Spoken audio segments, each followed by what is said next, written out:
Então, hoje a gente vai focar muito nessa questão do imposto seletivo. E aí, eu quero começar com essa tela, em que eu tenho refletido muito sobre essa questão da criticidade em torno da reforma tributária, tá? Vou começar fazendo um disclaimer: não é que a reforma tributária não seja digna de reparos. Na minha concepção, na sua, nós que somos leigos aqui sobre o assunto, e também na concepção de muitos juristas renomados que a gente tem no país. Portanto, quem é a Eliane para pôr em xeque a eventual necessidade a necessidade não, as circunstâncias que fazem com que a gente possa visualizar a reforma tributária como algo que poderia ser melhor.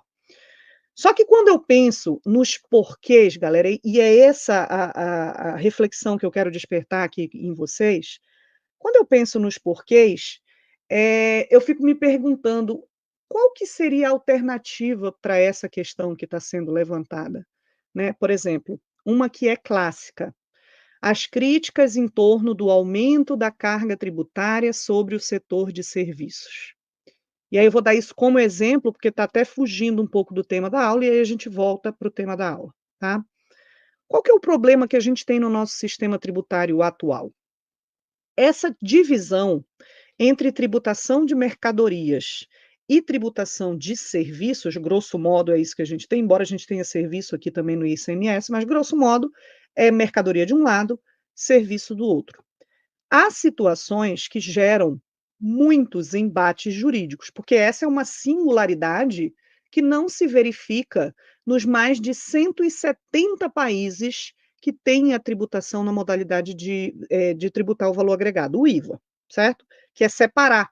Nos países, na maioria dos países do mundo que utilizam essa modalidade de tributação, é tudo junto. Por quê? Porque separar é complicado. Por exemplo, tem a celeuma do software. Software é serviço ou é mercadoria? Vamos lá, a questão da locação, é serviço ou não é? Tributa ou não tributa? Que fica naquele limbo, que ninguém tributa nem com uma coisa nem com outra. Então, tem uma série de questões que tornam muito complexo o nosso sistema tributário e inseguro. Porque você interpreta, mas interpretação, uma hora estão pensando de um jeito, o próprio judiciário, né? Daqui a pouco mudou o entendimento e as empresas ficam andando numa corda bamba. Isso afugenta o capital de investimento estrangeiro e limita o crescimento da indústria brasileira, do país como um todo, do PIB brasileiro. Então, é um problema crônico. Agora, qual que é a solução para isso? Bom, a solução que a maioria desses países do mundo adota vamos trabalhar uma alíquota única sobre tudo. Oh, beleza, vai ficar fácil, hein? Vai parar aquela loucura de NCM, levante a mão quem acha uma beleza trabalhar com classificação de NCM, né? Tá aí para falar de hidratante ou desodorante, Nivea, colônia ou perfume, wafer ou bombom, sorvete ou sobremesa, é uma beleza, super fácil trabalhar com tributação usando como referência a NCM, né? Só que não. Então, quando eu junto tudo e coloco uma alíquota única, e a gente vai falar sobre alíquota única na seara do imposto seletivo, quando eu transformo isso numa coisa só, porra, eu tenho um puta de um ganho. Toda essa problemática ela cai por terra. Agora eu tenho uma base ampla, eu não fico mais discutindo se tributa ou não tributa, e eu tenho uma alíquota única, né? Única entre aspas, porque a gente vai ter uma aula para trabalhar isso, mas num cenário muito menos complexo do que o atual. Efeito colateral. Porra, se tu junta tudo num bolo só e calcula uma média, e tem uma coisa que tributava aqui em cima e outra coisa que tributava aqui embaixo, e tu vai ter que equalizar isso numa alíquota única, qual é o preço que tu vai pagar? Tu vai calcular a média. O que vai acontecer com a média? Algumas coisas tinham uma carga tributária muito alta e vão descer, outras tinham uma carga tributária mais baixa e vai subir. O importante é que, dentro da emenda constitucional 132, existem alguns mecanismos que prometem que pelo menos o bolo permaneça o mesmo, certo? Só que, se o bolo é do mesmo tamanho e uma fatia maior diminui, a outra gradativamente necessariamente vai aumentar.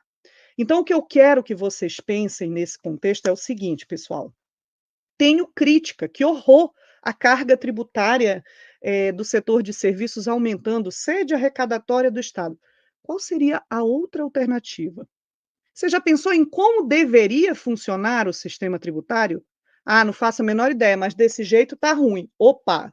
Se eu não faço a menor ideia de qual seria a alternativa viável, é mais inteligente e promissor para mim colocar em xeque o trabalho de profissionais especialistas. Cecife ajudou a construir a PEC 45 de 2019. Tem doutores e especialistas renomados que trabalharam na construção dessa minuta. Eu estou aqui, Eliane, só sei lá do meu dia a dia com a malha de substituição tributária, lido com isso todo dia, mas a minha visão está muito adstrita a isso, e aí eu estou falando de mim mesmo, tá, galera? Será que é melhor para mim me colocar numa posição de ser mais do que aqueles imbecis que só fazem merda? Ou começar a parar e dizer, mas por que será que eles entenderam que isso aqui era positivo? O que será, como será que foi discutido isso aqui que na minha cabeça parece que está sendo absurdo? Perceba que quando a gente se posiciona dessa maneira, a gente ganha. E não estou dizendo que a gente vai se posicionar dessa maneira para, no fim, bater palma para tudo e achar que é tudo uma beleza. Só que a gente vai passar a ter o cuidado de estudar melhor aquilo sobre o qual, aquele tema sobre o qual a gente quer opinar. Porque a gente não pode opinar só feito esponja. Eu ouço um monte de gente repetindo a mesma coisa, e é muita gente repetindo a mesma coisa, porque é o discurso que soa bem aos nossos ouvidos, né? A gente é muito, como brasileiro, muito revoltado com a quantidade de impostos que a gente paga por um retorno pífio que a gente tem, isso é verdade, mas a gente vai criando um asco ao sistema tributário sem perceber que existem coisas ali que estão fundamentadas em estruturas que já funcionam no mundo inteiro. E foi justamente o Brasil fazer diferente do que quase o mundo inteiro faz, que fez com que a gente chegasse no manicômio tributário que nós vivemos hoje, certo? Então, é impossível transitar de um sistema como esse para um novo sem passar por algum trauma no meio do caminho. É inevitável, certo? Você tira de mim aquilo que, por mais difícil que seja, é algo que eu já estou habituado, eu já estou conhecido, eu já conheço de alguma maneira, eu vou achar ruim, eu vou ficar assustado, eu não vou querer, porque isso vai me dar trabalho. Claro que vai dar trabalho, está mudando o negócio, então vai dar trabalho, mas para chegar a um objetivo lá no final. Então, quando a gente pergunta o que é ser crítico, é, é você ter críticas sem se perder desses 3 pontos que vocês estão vendo aqui na tela, tá? Pergunte-se primeiro, por que a regra foi construída dessa maneira? Se você não tem essa resposta, ó, primeiro vamos atrás para entender qual que é o objetivo. E aí os pratiqueiros estão muito habituados com isso, né? Quem é pratiqueiro sabe que dentro dos nossos treinamentos a primeira coisa que a gente faz é bora contextualizar, não vai ser diferente nessa aula de hoje. Bora contextualizar. Bora entender porque, pô, se isso aqui foi construído por profissionais gabaritados, teve um porquê. Eu posso não concordar com o porquê, mas eu não vou ter como saber se eu concordo ou não antes de descobrir qual foi o porquê, certo? Segundo, qual é a fonte das informações que eu estou consumindo, né? De onde está vindo essas informações? Eu verifiquei a tal do fake news, né? E terceiro, qual que é a alternativa viável? É a história que eu sempre falo para os meus alunos. Se não isso, então o quê? Então, se você está ouvindo alguém criticando algum ponto da reforma, um bom filtro é você virar para essa pessoa e perguntar assim: na sua concepção, qual seria a alternativa que seria viável para substituir o teu ponto de crítica? Como é que funcionaria melhor? Aqui tu já vai travar metade, muito mais do que a metade da galera. Né, porque é a crítica pela crítica, você não está realmente enxergando qual seria o outro cenário possível, né. E a outra questão é, você pergunta qual seria a alternativa, pode ser que você ouça uma resposta, mas quem disse que ela tem base, às vezes é porque eu sei tão pouco que eu nem consigo criticar aquela informação, então talvez eu precise estudar um pouco mais. E, gente, como é bom, como é positivo a gente reconhecer as nossas próprias limitações. E eu vou começar essa aula, antes de ir para a próxima tela, fazendo isso eu primeiro. Eu começo. O meu conhecimento sobre reforma tributária, ele está em construção. Vocês ouvirão coisas de mim aqui nessa aula, que pode ser que numa aula futura você me ouça dizer outra coisa, me retratar do meu posicionamento de hoje. Porque eu entendo que isso é novo para todos. Então é temerário para mim vir aqui me posicionar diante de vocês como alguém que manja tudo de reforma tributária. Não, eu ainda estou engatinhando. A gente só tem uma emenda. As leis complementares estão sendo discutidas e a sociedade em geral ainda não teve acesso ao teor dessas leis complementares. Eu até entendo. Tem gente que diz assim: ah, isso devia estar tendo um debate amplo para construir a minuta. Claro que não, galera. Imagina você tentar construir consenso com milhões de pessoas, é impossível. Então, quando eu faço as minhas reuniões, por exemplo, com a minha equipe, o que eu sempre faço? Eu construo um esqueleto, eu construo uma proposta inicial, e aí eu levo para a reunião, para a equipe ajudar a moldar aquela proposta inicial. Aí a gente tira algo de positivo da reunião. A gente chega a uma conclusão. No Congresso Nacional não é diferente. Então, a gente tem equipes técnicas moldando esse esqueleto. Essa proposta de lei complementar vai ser encaminhada para o Congresso Nacional. O Congresso Nacional é o povo. Lá vai acontecer o debate. Então, percebe outra crítica que, se você parar para pensar um pouquinho, ela não está tão fundamentada assim? Mas se você não parar para fazer esse raciocínio crítico, a tendência é a gente embarcar nessa onda. Então, a gente tem que cuidar um pouco mais da construção de uma base sólida para a gente se posicionar. E a gente parar de estar embarcando no piloto automático, porque como a gente ouve muita gente repetindo o tempo todo a mesma coisa, a gente tem uma tentação muito grande de repetir também, porque isso é meio inerente ao ser humano. Mas você pode tomar consciência desse cenário e pode começar a direcionar a atuação numa outra direção, ok? Então vamos lá. Primeira coisa que eu quero que vocês entendam é que o objetivo dessa reforma, galera, não é e nunca foi redução de carga tributária. Tá? Então, quem diz assim, a reforma tributária que não reduz carga tributária não é reforma tributária. Não sei. Como eu disse para vocês, o meu conhecimento em torno desse tema está em construção. Mas vamos pensar um pouquinho? Será que o único ganho que a gente pode ter de uma reforma tributária é pagar menos tributo? Eu não estou dizendo, de novo, vou ter que estar fazendo sempre aquele disclaimer, né? Eu não estou dizendo que o ideal não fosse esse, porque, como eu disse já no início da aula, a gente paga muito imposto e a gente quase não tem retorno, a gente não sente isso, a volta na qualidade dos serviços, né? Então, sim, ou a gente aumenta a qualidade do serviço ou reduz a carga tributária. Só que, para isso, tem uma coisa chamada equilíbrio fiscal. É por isso que se fala tanto em reformas como a reforma da Previdência, a reforma administrativa, a reforma do judiciário para acabar com tanta impunidade mediante corrupção. Então, são reformas que viriam contribuir para a redução do gasto. Porque hoje, quando a gente fala de política fiscal, a nossa receita está aqui, a nossa despesa está aqui. Há décadas a gente trabalha em déficit fiscal. Como que numa situação como essa, criatura, pensa lá na tua casa, tu tá gastando 10.000 por mês e tu ganha 5.000 por mês. Há meses tu tá fazendo isso. Todo mês tu acumula um déficit de 5 pila.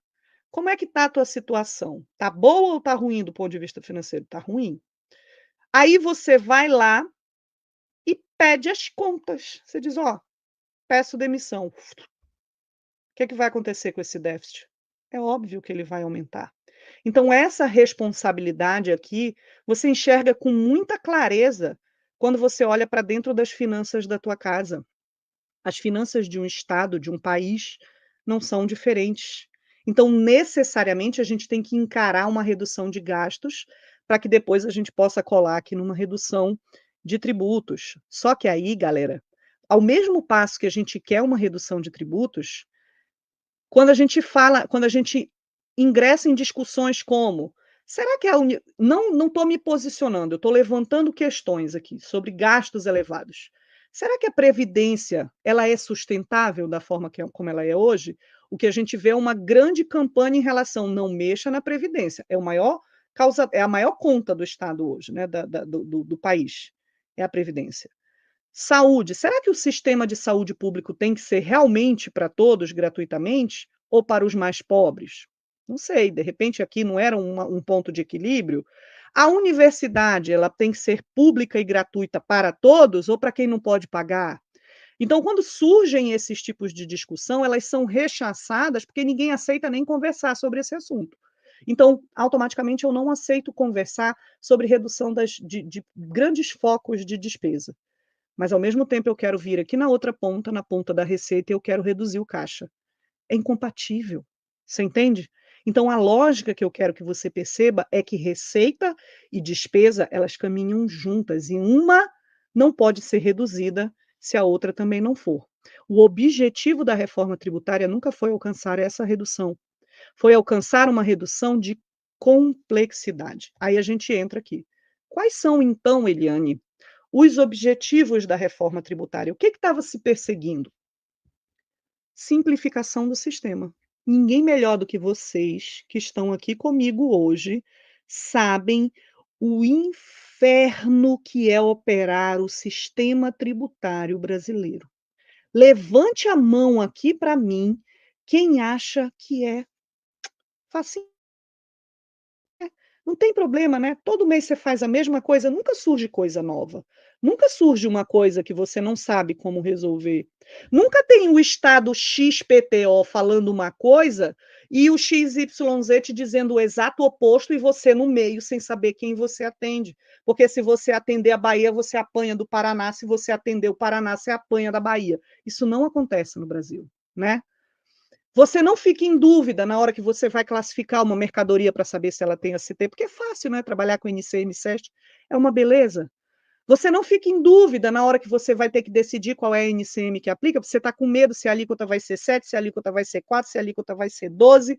Você não fica em dúvida na hora de aplicar, decidir se aquele benefício fiscal se aplica ou não, se você pode apropriar o crédito ou não, se o insumo, se o produto intermediário toma crédito ou não, se isso aqui tributa como ICMS ou com ISS, você nunca teve esse tipo de dúvida. Gente, então como que eu posso dizer que porque o valor que é pago no total continuará sendo o mesmo, por que que isso tem que ser necessariamente ruim se pelo menos no total o sistema simplificar? E aí um argumento que eu ouço muito dos críticos, da reforma tributária que me faz pensar de novo, eu estou totalmente aberta a ouvir um que venha me explicar por que que eu estou equivocada no meu posicionamento. E pode ser eu mesma vim dizer: "Olha, gente, eu falei aquele negócio lá para vocês, mas depois eu conversei com fulano de tal, um puta de um profissional, e realmente eu entendi o lado dele, eu concordo, e eu vou mudar o meu posicionamento", certo? Mas um argumento que se usa em relação a por que que o sistema não vai ser mais simples, é dizer que por 10 anos a gente vai ter que conviver com 2 sistemas. Sim, esse é um efeito colateral do processo de transição. Mas aí vamos voltar naquele primeiro ponto. Se não isso, então o quê? Se não isso, joga uma bomba no sistema atual e começa do zero sem fazer a menor ideia do que vai acontecer com esse novo sistema tributário. Então a gente precisa manter o equilíbrio da receita. A gente já falou sobre isso. Qual a alíquota do IVA dual que vai atender a esse objetivo de manter a carga tributária? Ninguém sabe, gente. Como é que eu vou matar o ICMS, o ISS, o IPI e a porra toda, sem nem saber, sem nem testar antes como é que está funcionando? Os sistemas, todos os sistemas de contribuintes e fiscos terão que ser substituídos por um novo. Você já tentou trocar um sistema, criatura? Você já viu como é simples? Não dá pau, né? Quando tu troca, tu tá lá no sistema domínio, tu vai mudar para o outro lá que eu não sei o nome, é fácil, né? Não dá problema, tu não tem dificuldade nenhuma.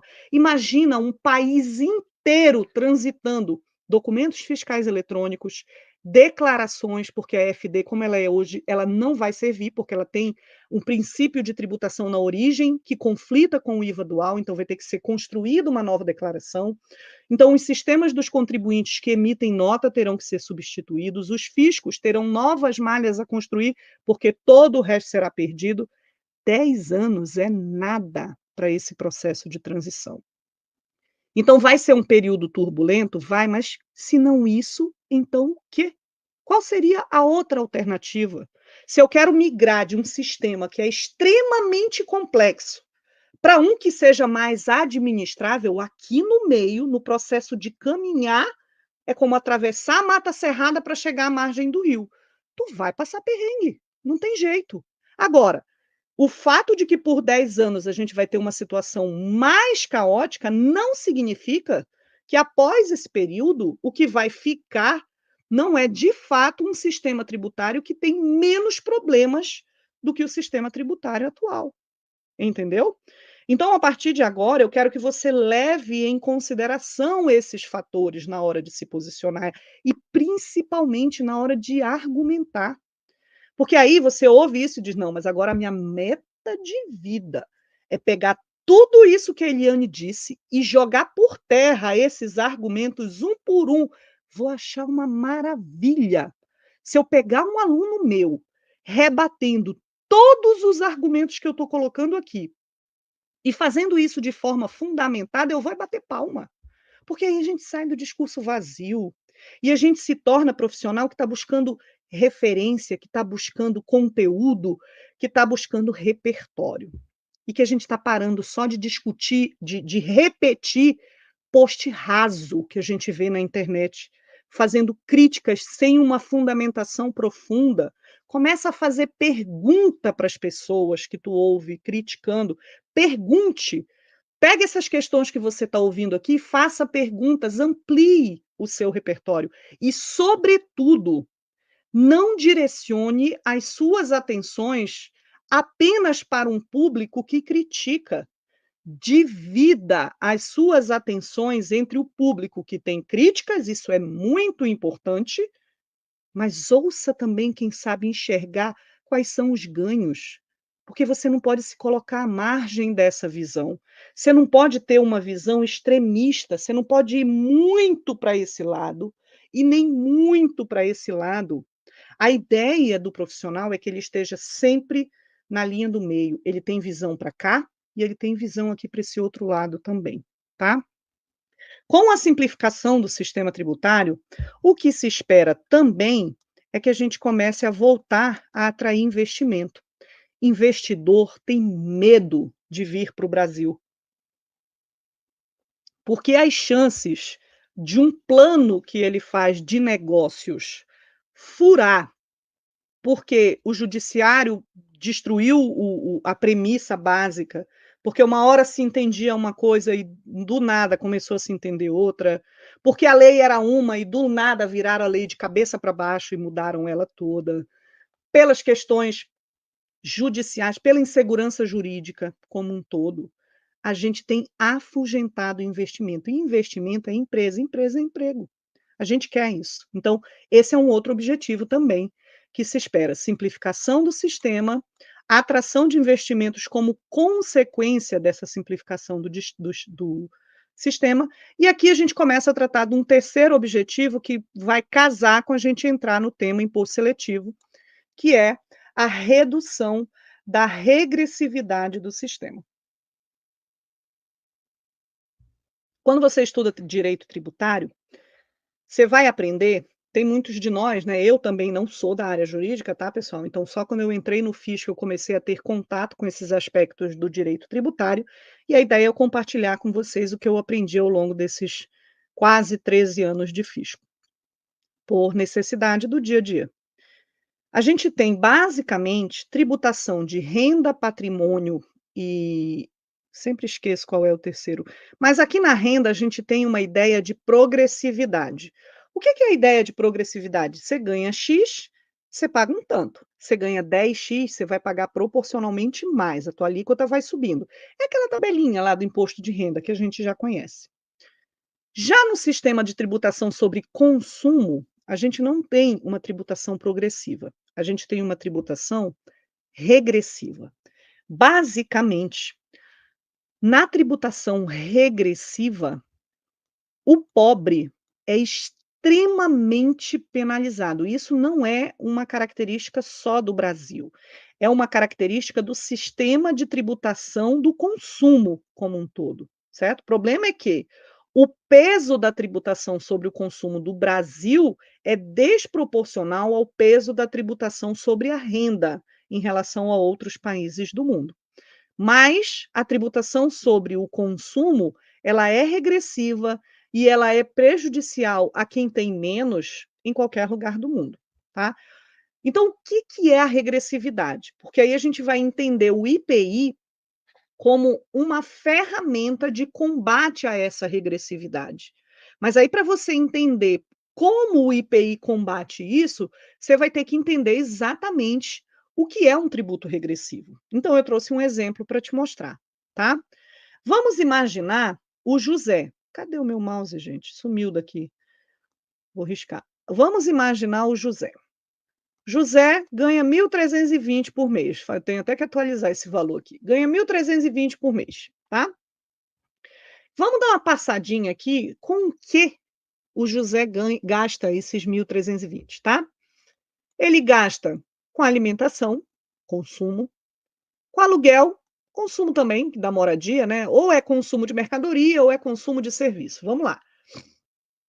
Ele gasta com água e energia, ele gasta com gás, ele paga o busão para ele ir para o trabalho todo dia.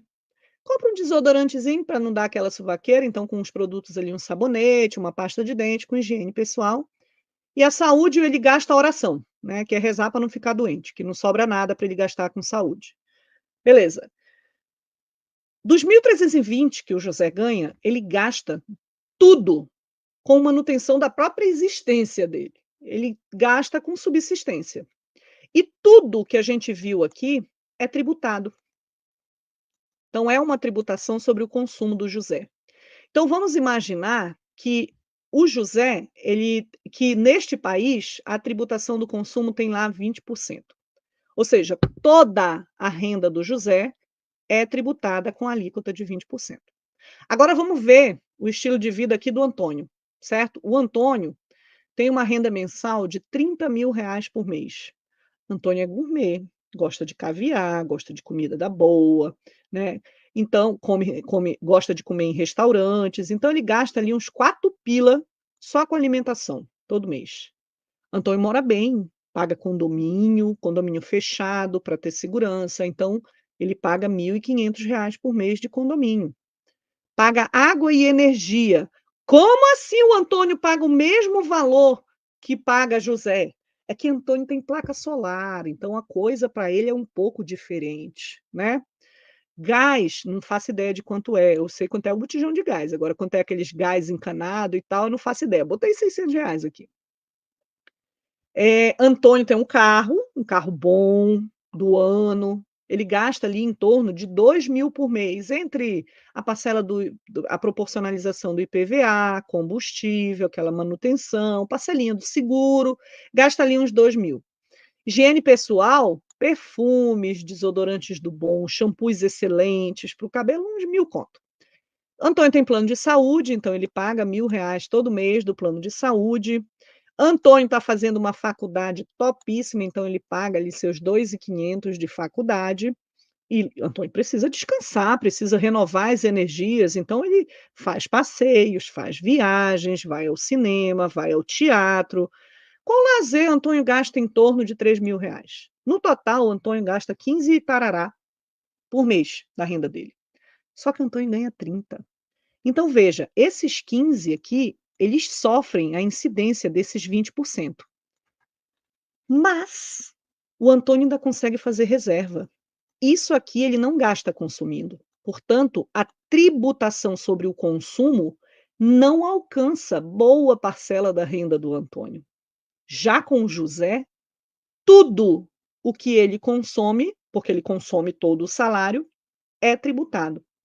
E aí, o que a gente tem como resultado, gente? Vamos fazer uma continha rápida aqui. Você vai lá, menino, mas some o meu negocinho aqui do pinguinho do mouse. Aqui. Você vai lá e pega os 1.320 do José, aplica os 20% e vai chegar uma continha de 264, tá? Tudo, toda a renda dele tributada. Aqui do outro lado, a gente tem uma renda de 30, mais apenas 15.830 gasto com consumo e aplicando os 20% em cima desse consumo, dá uns 3.166. Aí você vai olhar aqui e vai dizer assim, ó, lá, Eliane, tá vendo? O Antônio paga mais que o José. Mas vamos lá. Esses 264 do José, quando eu faço um percentual, calculo o percentual sobre o salário do José, dá 20%. Esses 3.000 que o Antônio pagou, quando eu calculo o percentual sobre o salário do Antônio, dá 11%. Então, você está entendendo aqui o que é a regressividade. O cara que ganha 1.320 paga 20% da renda dele de tributação sobre o consumo. O cara que ganha 30 mil reais paga 11% da renda dele na tributação sobre o consumo. Isso aqui é regressividade. Isso aqui, num sistema tributário, aumenta a concentração de renda. Então, precisam ser buscadas soluções que tragam uma mitigação desse efeito, porque ele é muito ruim para qualquer país, certo? Ah, Eliane, então por que não tributa só a renda? Por que não tributa, ao invés de ficar tributando o consumo do pobre do José? Né? Primeiro, o controle da tributação sobre o consumo é mais fácil do que tributação sobre renda. É muito mais fácil você ocultar a sua renda do que você ocultar o seu consumo. Por isso que em todos os países, mesmo não sendo a forma de tributação ideal, em todos os países a gente tem tributação sobre o consumo.